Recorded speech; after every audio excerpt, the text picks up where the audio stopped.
नमस्कार दोस्तों, knowledge stream और सेंटर ऑफ लर्निंग में आपका स्वागत है। दोस्तों, इस वीडियो के अंतर्गत हम केंद्रीय बजट जो 2021-2020 है उसका जो सेकंड पिलर है भौतिक और वित्तीय पूंजी बुनियादी ढांचा यानी फाइनेंशियल कैपिटल फिजिकल कैपिटल, जो इसका सेकंड पिलर है। बेसिकली बजट को जैसे हमने फर्स्ट लेक्चर में पढ़ा था कि 6 पार्ट में डिवाइड किया है, 6 स्तंभ में, तो उसका सेकंड स्तंभ में इसके बारे में डिस्कस करेंगे। यहाँ पर देख लेते हैं कि जो 2021 और 2022 का जो सेंट्रल बजट है या केंद्रीय बजट है उसमें 6 स्तंभ कौन कौन थे। पहला था स्वास्थ्य और कल्याण यानी हेल्थ एंड वेलबींग। सेकंड स्तंभ था यानी सेकंड पिलर भौतिक और वित्तीय पूंजी और बुनियादी ढांचा यानी फिजिकल और financial capital and infrastructure. Third pillar था आकांक्षी भारत के लिए समावेशी विकास यानी inclusive development of aspirational India. Fourth pillar इसमें था मानव पूंजी को पुनर्जीवित करना है यानी री इनवाइगरेटेड ह्यूमन कैपिटल। फिफ्थ पिलर था नवाचार और R&D यानी innovation and research and development. और सिक्स पिलर था न्यूनतम सरकार और अधिकतम शासन means minimum government and maximum governance. तो इस तरीके से जो 6 पिलर में बजट को डिवाइड किया है, हमने फर्स्ट लेक्चर में फर्स्ट पिलर के बारे में डिस्कस किया था यानी स्वास्थ्य और कल्याण। इसे लेक्चर के अंतर्गत, इस वीडियो के अंतर्गत हम भौतिक और वित्तीय पूंजी और बुनियादी ढांचा यानी physical and financial capital and infrastructure के बारे में डिस्कस करेंगे। चलिए स्टार्ट करते हैं आज का वीडियो स्टार्ट करने से पहले आप नॉलेज स्ट्रीम को जरूर सब्सक्राइब कर लें और नेक्स्ट वीडियो के नोटिफिकेशन के लिए बेल आइकन को जरूर दबा लें। किसी दोस्तों में जरूर शेयर करें जो भी एग्जामिनेशन की तैयारी से जुड़ा हुआ है। जो स्तंभ 2 है यानी भौतिक और वित्तीय पूंजी और बुनियादी ढांचा, उसके अंतर्गत जो हम फर्स्ट पार्ट है उसमें देखते हैं कि बजट में क्या बोला गया है। बेसिकली उत्पादन से जुड़ी प्रोत्साहन योजना के अंतर्गत यानी प्रोडक्शन लिंक इंसेंटिव स्कीम, जिसे शॉर्ट में PLI स्कीम भी बोला जाता है। 13 सेक्टर में PLI योजनाओं के लिए अगले 5 सालों में 1.97 लाख करोड़ रुपए इसमें मेंशन किए गए बजट में। तो जो PLI स्कीम है 13 सेक्टरों के लिए लागू होगा। आत्मनिर्भर भारत के लिए विनिर्माण वैश्विक चैंपियन बनाने और उसको पोषित करने के लिए ये प्रमुख कदम उठाया गया है। विनिर्माण कंपनियों को अत्याधुनिक प्रौद्योगिकी के साथ वैश्विक आपूर्ति श्रृंखलाओं का एक अभिन्न हिस्सा बनाने में मदद करने के लिए ये इसके प्रमुख उद्देश्य थे PLI स्कीम के, जो बजट में मेंशन किया हुआ है। और युवाओं को नौकरी प्रदान करना यानी जॉब टू यंगर जनरेशन। तो इस तरीके से जो PLI सेक्टर के अंतर्गत जो इसमें अमाउंट निर्धारित किया गया और उसके कुछ प्रमुख उद्देश्य हैं वो यहाँ पर मेंशन किए हुए हैं। जो सेकंड इंपॉर्टेंट पॉइंट था इसमें अंतर्गत जो भौतिक और वित्तीय पूंजी और बुनियादी ढांचे के अंतर्गत आया है, वो वस्त्र और टेक्सटाइल के क्षेत्र में बजट में क्या मेंशन किया गया है उसके बारे में देख लेते हैं। PLI के अलावा मेगा इन्वेस्टमेंट टेक्सटाइल पार्क यानी मित्र एक नए स्कीम के अंतर्गत जो है ना इस बजट में मेंशन किया गया है। मित्र मीन्स इसका फुल फॉर्म है मेगा इन्वेस्टमेंट टेक्सटाइल पार्क, और 3 वर्षों में 7 टेक्सटाइल पार्क स्थापित किए जाएंगे, ऐसा बजट में मेंशन किया गया है। तो ये इसके फुल फॉर्म भी एग्जामिनेशन पूछी जा सकती है कि मित्र के फुल फॉर्म क्या है, तो मेगा इन्वेस्टमेंट टेक्सटाइल पार्क है। ऐसा नेक्स्ट 3 ईयर में 7 टेक्सटाइल पार्क को स्टैब्लिश किया जाएगा। वस्त्र उद्योग विश्व स्तर पर प्रतिस्पर्धी बनेगा, बड़े निवेशकों को आकर्षित करेगा और रोजगार सृजन और निर्यात को बढ़ावा देगा। ये प्रमुख उद्देश्य है जो मित्र योजना का है, जो बजट में मेंशन किया गया है। थर्ड इसमें जो पॉइंट है वो अवसंरचना या इंफ्रास्ट्रक्चर के क्षेत्र में जो बजट में क्या मेंशन किया गया है। अवसंरचना या इंफ्रास्ट्रक्चर, राष्ट्रीय बुनियादी ढांचा पाइपलाइन एक इम्पोर्टेंट ये पॉइंट है। नेशनल इंफ्रास्ट्रक्चर पाइपलाइन ये 7400 परियोजनाओं के लिए इसको एक्सटेंड किया जाएगा। किसको? नेशनल इंफ्रास्ट्रक्चर पाइपलाइन को। इसके अंतर्गत 1.10 लाख करोड़ रुपए के करीब 217 योजनाएं पूरी की जाएंगी। तो बजट में जो मेंशन किया गया है नेशनल इंफ्रास्ट्रक्चर पाइपलाइन के अंतर्गत वो 1.10 लाख करोड़ रुपए इसमें मेंशन किए गए हैं। और NIP के लिए वित्त पोषण बढ़ाने के लिए 3 क्षेत्रों में उपाय किए गए, मतलब जो फाइनेंशियल को अरेंज करने के लिए और प्रोवाइड करने के लिए 3 उपाय इसमें कौन कौन से हैं। संस्थागत संरचनाओं का निर्माण यानी creation of institutional structure. Second है परिसंपत्तियों के मुद्रीकरण पर बड़ा जोर यानी बिग थ्रस्ट और मोनेटाइजिंग एसेट्स। और थर्ड है पूंजीगत व्यय के अंश को बढ़ावा यानी enhancing the share of capital expenditure. तो इस तरीके से जो 3 उपाय हैं जो नेशनल इंफ्रास्ट्रक्चर पाइपलाइन के लिए फंड प्रोवाइड करेंगे उनको सेपरेटली तौर पर हम देख लेते हैं। जो पहला है संस्थागत संरचनाओं का निर्माण। इसके अंतर्गत क्या मेंशन किया गया है बजट में। विकास वित्तीय संस्थान यानी डेवलपमेंट फाइनेंशियल इंस्टीट्यूशन की स्थापना और पूंजीकरण के लिए 20,000 करोड़ रुपए इसमें मेंशन किए गए हैं। बुनियादी ढांचे के वित्त पोषण के लिए एक प्रदाता, संबल और उत्प्रेरक के रूप में ये कार्य करेगा। तो क्रिएशन ऑफ इंस्टीट्यूशनल स्ट्रक्चर, जो इसके अंतर्गत डेवलपमेंट फाइनेंशियल इंस्टीट्यूशन की स्थापना की जाएगी 20,000 करोड़ रुपए से, और 3 साल में प्रस्तावित DFI यानी डेवलपमेंट फाइनेंशियल इंस्टीट्यूशन के तहत 5 लाख करोड़ का ऋण देने का इसमें प्रस्ताव किया गया है, और एक पोर्टफोलियो बनाया जाएगा जो ऋण देगा 5 लाख करोड़ रुपए अगले 3 साल के लिए। विदेशी पोर्टफोलियो निवेशकों द्वारा ऋण वित्त पोषण को इनविट और रीट के कानून में संशोधन करने में सक्षम बनाया जाएगा, यानी इन्वेस्टमेंट ट्रस्ट और रियल इंफ्रास्ट्रक्चर इन्वेस्टमेंट ट्रस्ट वगैरह में जो विदेशी पोर्टफोलियो निवेशकों को आमंत्रित किया जाएगा। इस तरीके से क्रिएशन ऑफ इंस्टीट्यूशनल स्ट्रक्चर के अंतर्गत ये प्रमुख बिंदु इसमें मेंशन किए गए हैं। जो सेकंड हमारा पॉइंट था, परिसंपत्तियों के मुद्रीकरण पर बड़ा जोर, यानी big thrust on monetising asset, उसके अंतर्गत जो बजट में मेंशन है, राष्ट्रीय मुद्रीकरण पाइपलाइन यानी नेशनल मोनेटाइजिंग पाइपलाइन शुरू की जाएगी। महत्वपूर्ण परिसंपत्ति मुद्रीकरण के उपाय जो इसमें मेंशन किए गए हैं वो ये हैं कि 5,000 करोड़ रुपए की 5 परिचालन टोल सड़कों को NHAI इन्वेस्टमेंट ट्रस्ट को हस्तांतरित किया जाएगा, यानी जो national highway authority of India का इन्वेस्टमेंट ट्रस्ट है उसको जो 5 टोल सड़कें हैं और लगभग उनका जो आय होता है 5,000 करोड़ रुपए, वो उनको हस्तांतरित कर दिया जाएगा। 7,000 करोड़ रुपए की ट्रांसमिशन एसेट्स को जो power grid corporation of India limited के इन्वेस्टमेंट ट्रस्ट है उसको हस्तांतरित किया जाएगा। तो यहाँ पर जो ट्रांसमिशन एसेट है या ट्रांसमिशन लाइन है, लगभग जिनका पूंजी 7,000 करोड़ रुपए, उनको भी ट्रांसमिशन किया, बेसिकली PGCIL इन्वेस्टमेंट ट्रस्ट को हस्तांतरित किया जाएगा। कमीशन के बाद जो रेलवे द्वारा डेडिकेटेड फ्रेट कॉरिडोर पर संपत्तियों का भी मुद्रीकरण किया जाएगा, यानी जब रेलवे की जो अभी ईस्टर्न और वेस्टर्न डेडिकेटेड फ्रेट कॉरिडोर बन रही हैं, जब वो कमीशन हो जाएंगे उसके अलावा उसके बाद इनको भी बेसिकली प्राइवेटाइजेशन किया जाएगा और उसके द्वारा कमाया जाएगा, यानी फाइनेंस का अरेंजमेंट किया जाएगा। एसेट मोनेटाइजेशन प्रोग्राम को शुरू करने वाली अन्य प्रमुख बुनियादी ढांचा परिसंपत्तियां हैं, बेसिकली गेल, IOCL और HPCL की जो तेल पाइपलाइन है उनको भी प्राइवेटाइज किया जाएगा, उनसे भी फाइनेंस का अरेंजमेंट किया जाएगा। Tier 2 और Tier 3 शहरों में जो एयरपोर्ट अथॉरिटी ऑफ इंडिया है, हवाई अड्डे हैं, उनको भी बेसिकली प्राइवेटाइज किया जाएगा, उनसे भी फाइनेंस का अरेंजमेंट किया जाएगा। और साथ ही साथ सेंट्रल पब्लिक सेक्टर एंटरप्राइज हैं जैसे नेफेड है और केंद्रीय भंडारण निगम है, इनकी भंडारण संपत्तियां, इनको भी प्राइवेटाइज किया जाएगा। इस तरीके से ये प्राइवेटाइजेशन का इसमें ज्यादा जोर दिया गया और खेल स्टेडियम में उनको प्राइवेटाइज किया जाएगा, जिसके तहत ये फाइनेंस का इसमें अरेंजमेंट किया जाएगा। जो थर्ड पॉइंट आता है अवसंरचना के अंतर्गत पूंजीगत व्यय के अंशों को बढ़ाना, यानी enhancing the share of capital expenditure.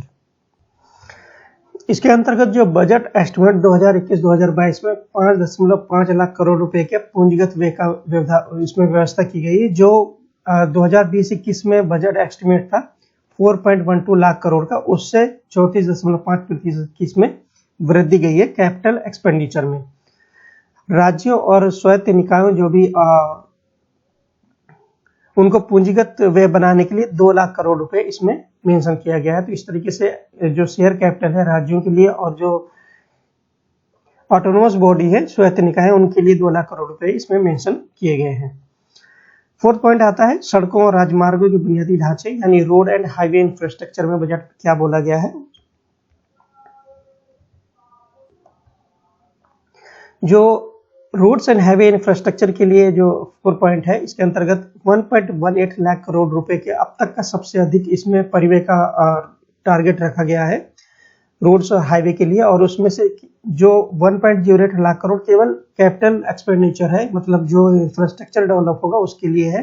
Total 1.18 lakh crore में से 5.3 लाख करोड़ रुपए की भारतमाला परियोजना के तहत, जो अभी भारतमाला परियोजना चल रही है उसके तहत 5.5 लाख करोड़ रुपए की भारतमाला परियोजना के तहत 3.3 लाख करोड़ रुपए की 13,000 किलोमीटर से अधिक की लंबाई सड़कों का निर्माण करने के लिए जो ये मेंशन किया गया है। 3,800 किलोमीटर पहले ही निर्माण किया जा चुका है, मतलब जो भारतमाला परियोजना की टोटल अमाउंट है वो 5.3 लाख करोड़ रुपए का है, और जिसमें से ऑलरेडी 13,000 किलोमीटर से अधिक लंबाई की रोड बन चुकी हैं और उसके तहत 3.3 लाख करोड़ रुपए का व्यय किया जा चुका है।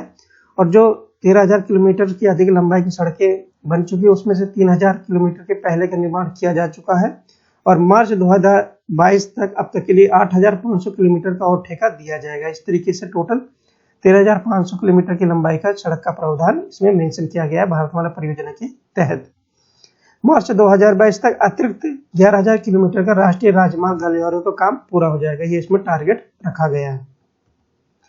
साथ ही साथ जो आर्थिक गलियारे हैं, इकोनॉमिक कॉरिडोर है, उनमें से एक तमिलनाडु में एनएच बनने के लिए इसमें प्रस्ताव रखा गया है। तो बेसिकली अमाउंट ऑफ किलोमीटर यहाँ पर इंपॉर्टेंट नहीं है, इंपॉर्टेंट है कि किन किन राज्यों में नेशनल हाईवे बनाने का प्रस्ताव है। सबसे पहले तमिलनाडु में आता है चूंकि, और दूसरा नंबर है इसमें केरला में भी नेशनल हाईवे बनाने का प्रस्ताव है, आर्थिक गलियारा। साथ ही साथ पश्चिम बंगाल में भी 675 किलोमीटर का एनएच बनने का प्रस्ताव है बजट में। असम में भी जो एनएच बनने का इसमें प्रस्ताव है, और साथ ही साथ उसमें 34,000 करोड़ रुपए के अधिक की आवंटित किए जाएंगे असम के लिए बेसिकली। तो ये कुछ प्रमुख स्टेट हैं जहां पर जो इकोनॉमिक कॉरिडोर या एनएच बनाने का यहाँ पर प्रस्ताव है, बेसिकली 4 स्टेट में। फ्लैगशिप कॉरिडोर एक्सप्रेसवे जो अभी कुछ इसमें वर्किंग है और कुछ अभी जिन पर काम चल रहा है, उनमें से दिल्ली मुंबई एक्सप्रेसवे जो 1320 किलोमीटर के आसपास इसकी लंबाई है। वहीं बेंगलुरु चेन्नई एक्सप्रेसवे 262 किलोमीटर की लंबाई है।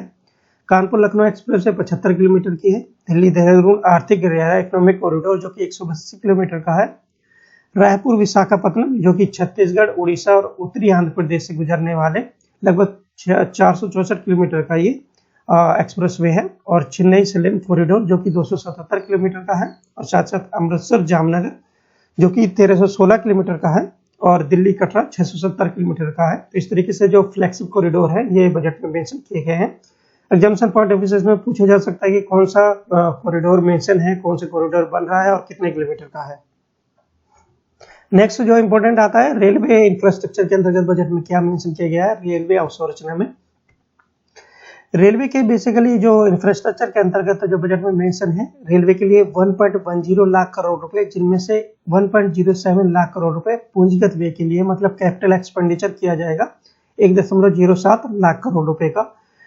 भारत के लिए राष्ट्रीय रेल योजना यानी नेशनल रेल प्लान 2030 इस पे मेंशन किया गया है। और उसका जो टैगलाइन है वो भविष्य के लिए तैयार मतलब फ्यूचर रेडी। तो यह एग्जामिनेशन पॉइंट ऑफ व्यू से बहुत ही ज्यादा इंपॉर्टेंट है कि भारत के लिए नेशनल रेल प्लान 2030 इसमें मेंशन किया गया है।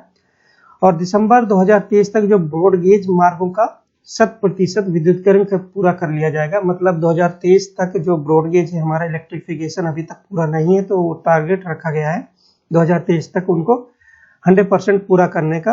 ब्रॉड गेज रूट किलोमीटर जिसे शॉर्ट में आरकेएम कहते हैं, विद्युतीकरण 2021 के अंत तक लगभग 46,000 किलोमीटर आरकेएम का यानी 72% तक अभी तक किया जा चुका है।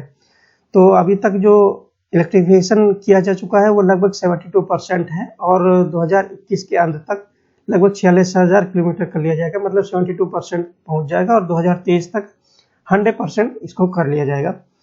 उपज का यानी लॉजिस्टिक की लागत में कमी लाने के लिए वेस्टर्न डेडिकेटेड फ्रेट कॉरिडोर जो कि हम जानते हैं कि दादरी से लेकर जवाहरलाल नेहरू पत्तनम जो कि पोर्ट है बॉम्बे में, वो लगभग 1483 किलोमीटर का है। और ईस्टर्न डेडिकेटेड फ्रेट कॉरिडोर जो कि लुधियाना पंजाब से दक्कनी वेस्ट बंगाल तक जाता है, जो कि 1839 किलोमीटर तक का है, उसको जून 2022 तक पूरा कर लिया जाएगा। और इससे मेक इन इंडिया को एक बल मिलेगा। जो भविष्य को समर्पित फ्रेट कॉरिडोर परियोजना है यानी फ्यूचर टारगेटेड फ्रेट कॉरिडोर परियोजना, उसमें देख लेते हैं। पूर्वी तट गलियारा जो कि 1115 किलोमीटर का है और वो जाता है खड़गपुर से विजयवाड़ा तक। पूर्व पश्चिम गलियारा यानी ईस्ट वेस्ट कॉरिडोर जो कि 1673 किलोमीटर का है, भुसावल से खड़गपुर से दंकोनी तक ये मेंशन किया गया है। और उत्तर दक्षिण गलियारा जो कि 975 किलोमीटर का है, इटारसी से विजयवाड़ा तक। इस तरीके से जो फ्यूचर जो इसमें फ्रेट कॉरिडोर है और बजट में जो मेंशन है एग्जामिनेशन पॉइंट ऑफ व्यू से बहुत ही ज्यादा इंपॉर्टेंट है। ये 3 फ्यूचर कॉरिडोर का इसमें मेंशन किया गया है। 6 जो इसमें पॉइंट आता है वो आता है अर्बन इंफ्रास्ट्रक्चर यानी शहरी बुनियादी ढांचे के लिए बजट में जो भी प्रोविजन है उसके बारे में देख लेते हैं। जो अर्बन इंफ्रास्ट्रक्चर के अंतर्गत टियर 1 और टियर 2 जो शहर हैं उनके परिधि क्षेत्रों में समान अनुभव के साथ बहुत कम लागत से मेट्रो रेल सिस्टम प्रदान करने के लिए मेट्रो लाइट और मेट्रो नियो, इस तरीके की जो टेक्नोलॉजी है, प्रौद्योगिकियां हैं, उनका विस्तार किया जाएगा। तो इस तरीके से जो मेट्रो लाइट और मेट्रो नियो टेक्नोलॉजी है, प्रौद्योगिकी है, वो बेसिकली फोकस करेंगी टायर 1 और टीयर 2 शहरों के लिए, और वहाँ पर रेल सिस्टम का विकास किया जाएगा। इस तरीके से अर्बन इंफ्रास्ट्रक्चर के बजट में यहाँ पर मेंशन किया गया है। 7 पॉइंट पावर इंफ्रास्ट्रक्चर के लिए बजट में क्या मेंशन है?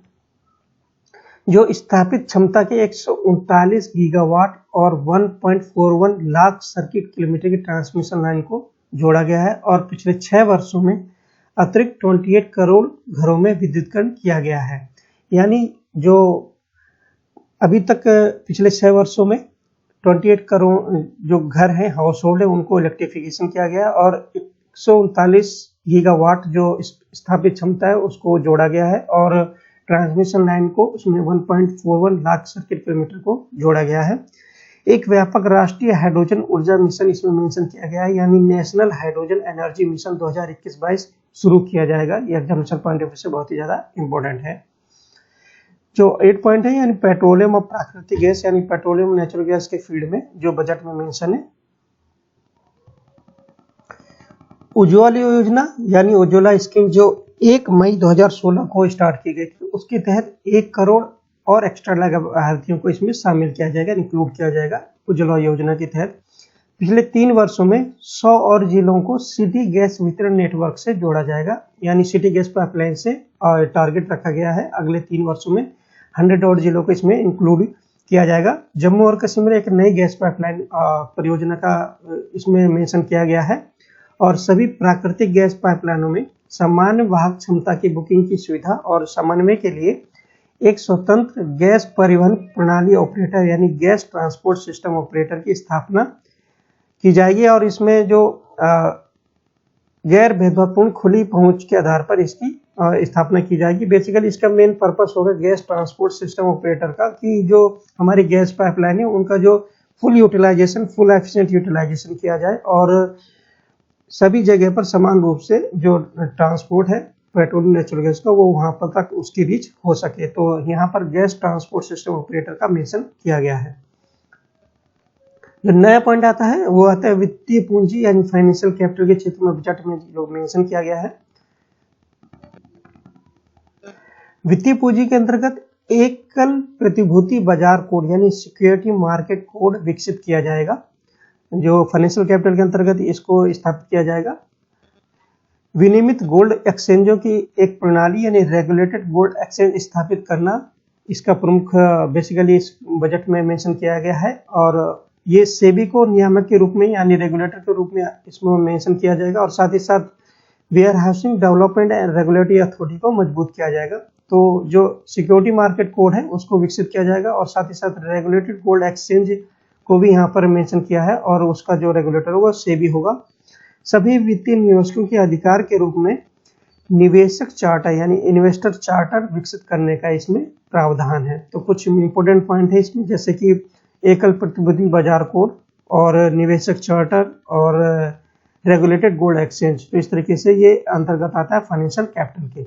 और भारतीय सौर ऊर्जा निगम है जो कि solar energy corporation of India, उसको 1000 करोड़ रुपए इसमें प्रोवाइड किए जाएंगे, और साथ ही साथ भारतीय नवीनीकरण ऊर्जा विकास agency Indian renewable energy development agency को 1500 करोड़ रुपए का पूंजी इसमें इन्वेस्ट किया जाएगा, यानी इनको कैपिटलाइज किया जाएगा इतने अमाउंट से। नया पॉइंट आता है यानी बीमा क्षेत्र में एफडीआई में बेसिकली वृद्धि की गई है, एफडीआई की increasing FDI in insurance sector. उसमें बजट में कितना मेंशन किया गया उसके बारे में देख लेते हैं। यानी अनुन्वय प्रत्यक्ष विदेशी निवेश यानी जो फॉरेन डायरेक्ट इन्वेस्टमेंट की सीमा है 49% जो अभी तक थी उसको बढ़ाकर 74% करना है, और विदेशी स्वामित्व और नियंत्रण को सुरक्षा उपायों के साथ अनुमति देना। मतलब अब जो हमारी इंश्योरेंस कंपनी है उनका जो रख रखाव है, उनकी जो अंडरटेकिंग है, वो जो फॉरेन कंपनी है वो भी जो हमारी इंश्योरेंस कंपनी है उनको खरीद सकती हैं, और साथ साथ उनका जो है मैनेजमेंट हासिल कर सकती हैं, और इस समय 49% से बढ़ाकर उसको 74% कर दिया गया है। जो नेक्स्ट इंपोर्टेंट पॉइंट आता है वो तनावग्रस्त परिसंपत्ति समाधान यानी स्टेट एसेट रेजुलेशन के लिए बजट में क्या क्या मेंशन है। पूंजी पुनर्निर्माण कंपनी यानी एसेट रिकंस्ट्रक्शन कंपनी लिमिटेड और पूंजी प्रबंधन कंपनी यानी एसेट मैनेजमेंट कंपनी स्थापित किया जाएगा स्टेट एसेट रिजोल्यूशन के लिए। तो ये बेसिकली इंपॉर्टेंट पॉइंट है कि जो स्टेट एसेट रिजोल्यूशन के लिए दो जो कंपनी है बेसिकली उनको स्टैब्लिश किया जाएगा। उनमें से एक है एसेट रिकंस्ट्रक्शन कंपनी और दूसरी है एसेट मैनेजमेंट कंपनी। 12 पॉइंट आता है कि जो पब्लिक सेक्टर बैंक से उनका रिकैपिटलाइजेशन किया जाएगा। उसके अंतर्गत क्या मेंशन किया गया है कि पब्लिक सेक्टर बैंकों की वित्तीय क्षमता को और मजबूत करने के लिए जो 2021-2022 में 20,000 करोड़ रुपए का कैपिटल इन्फ्यूजन इसमें किया जाएगा पीएसबी के रिकैपिटलाइजेशन के लिए। तो अमाउंट यहाँ पर एग्जामिनेशन बहुत सिंपल है, 20,000 करोड़ रुपए का कैपिटल इन्फ्यूजन किया जाएगा पब्लिक सेक्टर्स बैंक के अंतर्गत। तो 13 पॉइंट आता है वो जमा बीमा या डिपॉजिट इंश्योरेंस के लिए क्या क्या प्रोविजन है बजट में, वो देख लेते हैं। पीडीआईसीजीसी अधिनियम 1961 यानी deposit insurance and credit guarantee act 1961 में संशोधन किया जाएगा और जमा करता जो भी होते हैं जिनका अमाउंट जिनका मनी बैंक में जमा रहता है उनको जमा बीमा कवर की सुविधा इसके अंतर्गत प्रोवाइड की जाएगी। जैसे कि हम जानते हैं कि डीआईसीजीसी एक्ट 1961 के अंतर्गत जो पहले जो आपका पैसा बैंकों में जमा होता था उसकी इंश्योरेंस हुआ करते थे और उसमें जो मेंशन था वो 1 लाख था, लेकिन इसको 4 फरवरी 2020 में बढ़ाकर 5 लाख कर दिया गया है और इससे पहले जो 1 लाख थी और इसका जो 2020 में इसको बजट एस्टिमेट में रिवीजन किया गया था। तो वहीं पर ही जो डीआईसीजीसी एक्ट 1961 में इसमें प्रोविजन में बदलाव किया जाएगा इसके एक्ट के प्रोविजन में, और साथ ही साथ जो इंश्योरेंस एंड डिपॉजिट है वो बढ़ाकर 5 लाख रुपए कर दिया गया है, ये बजट में मेंशन है। और वित्तीय परिसंपत्तियों की प्रभुतीकरण, पुनर्निर्माण और प्रभूति ब्याज का प्रवर्धन, ये एक एक्ट है सरफासी एक्ट जिसको बोला जाता है, यानी securitization and reconstruction of financial asset and enforcement of security interest act 2002 में आया गया था। और इसमें जो इसको हिंदी में बोला जाता है वित्तीय परिसंपत्तियों का प्रभुतीकरण और पुनर्निर्माण और प्रभूति ब्याज का परिवर्तन। इसके अंतर्गत जिनकी न्यूनतम परिसंपत्ति का बेसिकली इसमें mention NBFC non banking financial company के लिए किया गया है और जिनका कैपिटल लगभग 100 करोड़ है और ऋण वसूली के लिए न्यूनतम ऋण आकार रुपए 50 लाख से बढ़ाकर 20 लाख रुपए करने का प्रस्ताव किया गया है। तो यहाँ पर जिनका कैपिटल 100 करोड़ रुपए है जो भी एनबीएफसी है, वहां पर जो उनको डेब्ट दिया गया है वो डेब्ट 50 लाख से घटाकर 20 लाख रुपए करने का प्रस्ताव किया गया ऋण वसूली के लिए। मतलब उनका जो एक सरफासी एक्ट 2002 के अंतर्गत ये एक्ट उन पर लागू होगा। पहले अगर उनकी जो भी एनबीएफसी है उनका जो कैपिटल है वो 100 करोड़ रुपए से ज्यादा है और जो उनके ऊपर बकाया है वो 50 लाख है, तो यहाँ पर सरफासी एक्ट लागू होता था। लेकिन अब वही 50 लाख रुपए को घटाकर 20 लाख रुपए कर दिया गया है। मतलब अगर 20 लाख रुपए तक का उनका ऋण है, 20 लाख और उससे अब हो, तो सरफासी एक्ट उन पर लागू होगा और इस तरीके से जो भी उनको ऋण दिया गया उसको वसूली करने के लिए सरफासी एक्ट उन पर इम्प्लीमेंट होगा। ये एनबीएफसी के लिए किया गया है। ये इंपॉर्टेंट पॉइंट है जो इंश्योरेंस के क्षेत्र में बजट में मेंशन है। नेक्स्ट जो 14 पॉइंट आता है जो कंपनी के मैटर से, यानी कंपनी के मामले में बजट में क्या मेंशन किया गया है। जो कंपनी के मामले में बजट में मेंशन है कि सीमित देयता भागीदारी अधिनियम 2008 यानी लिमिटेड लायबिलिटी पार्टनरशिप एक्ट 2008 को गैर कानूनी घोषित किया जाएगा, इसमें बजट में मेंशन है। और कंपनी अधिनियम 2013 के तहत जो उसकी डेफिनेशन है, परिभाषा है कंपनी अधिनियम 2013 यानी कंपनी एक्ट 2013 के अंतर्गत उनको चेंजेस किए गए हैं, जिसमें ये मेंशन किया गया है कि जो छोटी कंपनियां हैं जिनकी कैपिटल बेसिकली 50 लाख से अधिक नहीं है, ये उसमें लाइन मेंशन है, उसको जो चेंज करके 2 करोड़ रुपए से अधिक नहीं है और जो भी कंपनी एक्ट उन पर लागू होगा। और जिनका जो टर्नओवर है, कारोबार है, वो 2 करोड़ से अधिक नहीं, ऐसा कुछ वर्ड उसमें मेंशन है, उनको 20 करोड़ रुपए से अधिक नहीं है, इस तरीके से यहाँ किया गया है। और ये कंपनी अधिनियम 2013 के बेसिकली छोटी कंपनी के अंतर्गत उसमें जो कैपिटल का जो उसमें रेंज दिया गया है छोटी कंपनी के लिए 50 लाख से दिया गया था, उसको बढ़ाकर 2 करोड़ कर दिया गया और साथ ही साथ जो टर्नओवर है वो 2 करोड़ रुपए से 20 करोड़ रुपए इसमें कर दिया गया है। यहाँ पर जो 1% कंपनी है यानी 1% कंपनी यानी जो कंपनी का मालिक एक सिंगल मैन होता है, उसके लिए समावेश को प्रोत्साहन करने के लिए स्टार्टअप और इनोवेटर्स को बढ़ावा देना है, इस बजट में मेंशन किया गया है। पूंजी और टर्नओवर को बिना किसी प्रबंधन के उनके विकास की अनुमति देना, मतलब 1% कंपनी के लिए क्या क्या इसमें प्रोविजन किए गए, क्या क्या उनको फैसिलिटेट किया गया है, वो यहाँ पर मेंशन है कि यहाँ जो बेसिकली एक पहले क्राइटेरिया हुआ करता था पूंजी और टर्नओवर के बेसिस पे, वो जो 1% कंपनी है उसको किसी और कंपनी में बेसिकली बदलने के लिए, तो इस तरीके से ये जो रिक्वायरमेंट थी या रिक्वायरमेंट थी उसको यहाँ पर खत्म कर दिया गया है। किसी भी समय किसी अन्य प्रकार की जो कंपनी है उनमें रूपांतरण किया जा सकता है, ये 1% कंपनी को इसमें मेंशन किया गया है। और भारतीय नागरिक के लिए ओपीसी स्थापित करने के लिए निवास सीमा को घटा दिया गया, यानी जो भी भारतीय नागरिक है अगर 1% कंपनी बनाना चाहता है तो उसको जो भारत में रहने के एक क्राइटेरिया था वो 182 दिन था। जो भी इंडियन नागरिक है वो भारत में 182 दिन से ज़्यादा रहता है वो 1% कंपनी बना सकता है, उसको घटाकर 120 दिन कर दिया गया। और साथ साथ जो एनआरआई है यानी नॉन रेजिडेंट इंडियन है, उनको भी भारत में 1% कंपनी को शामिल करने की अनुमति दे दी गई। ये कुछ पॉइंट है जो बजट में मेंशन थे।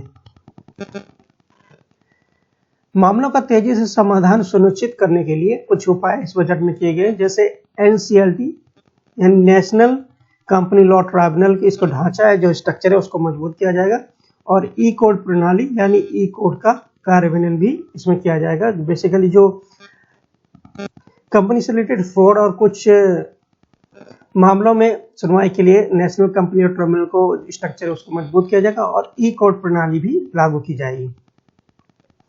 2021-22 में data analytics, artificial intelligence, machine learning MCA 21 3.0 version का शुभारंभ किया जाएगा। ये कुछ मेंशन है कंपनी के मैटर के लिए, तो यहाँ पर MCA 21 वर्जन 3.0 ये बहुत इंपॉर्टेंट है एग्जामिनेशन पॉइंट ऑफ व्यू से, तो यहाँ पर इनका स्टार्ट किया जाएगा। जो 15th पॉइंट आता है यानी डिसइन्वेस्टमेंट और स्ट्रेटेजिक सेल यानी विनिवेश और रणनीति बिक्री के अंतर्गत क्या इसमें मेंशन है देख लेते हैं। 2021-22 में विनिवेश से 1,75,000 करोड़ रुपए का इसमें टारगेट रखा गया कि डिसइन्वेस्टमेंट से हमें लगभग जो आय की प्राप्ति होगी वह 1,75,000 करोड़ रुपए की आय की प्राप्ति होगी, ये बजट में मेंशन है। और कुछ कंपनी है जिनका डिसइन्वेस्टमेंट किया जाएगा, जिसमें BPCL, air India, shipping corporation of India, container corporation of India, IDBI bank, BML, Pawan Hans, Nilanchal इस्पात निगम लिमिटेड एक्सेट्रा। ये बेसिकली जो कंपनी है जिनका 2021-22 में डिसइन्वेस्टमेंट किया जाएगा। IDBI बैंक को इसमें छोड़ दिया गया है। इसके अलावा अन्य सार्वजनिक क्षेत्र के 2 बैंकों और एक जनरल इंश्योरेंस कंपनी का निजीकरण किया जाएगा, यानी प्राइवेटाइजेशन का भी प्रोविजन है, जिसमें 2 पब्लिक सेक्टर बैंक और एक जनरल इंश्योरेंस कंपनी शामिल है। 2021-22 में LIC का IPO आएगा, बहुत इंपॉर्टेंट है ये एग्जामिनेशन पॉइंट ऑफ व्यू से। इस तरीके से जो हमारा पिलर 2 है यह स्तंभ 2 है, भौतिक और वित्तीय पूंजी बुनियादी ढांचा यानी फाइनेंशियल कैपिटल, फिजिकल कैपिटल और इंफ्रास्ट्रक्चर के क्षेत्र में जो बजट में जो कुछ मेंशन है उसके बारे में हमने यहाँ पर डिस्कस किया। आपको लेक्चर कैसा लगा प्लीज कमेंट बॉक्स में जरूर बताइएगा। ज्यादातर नॉलेज टीम को सब्सक्राइब करना ना भूलिएगा। नॉलेज टीम से जुड़ने के लिए धन्यवाद।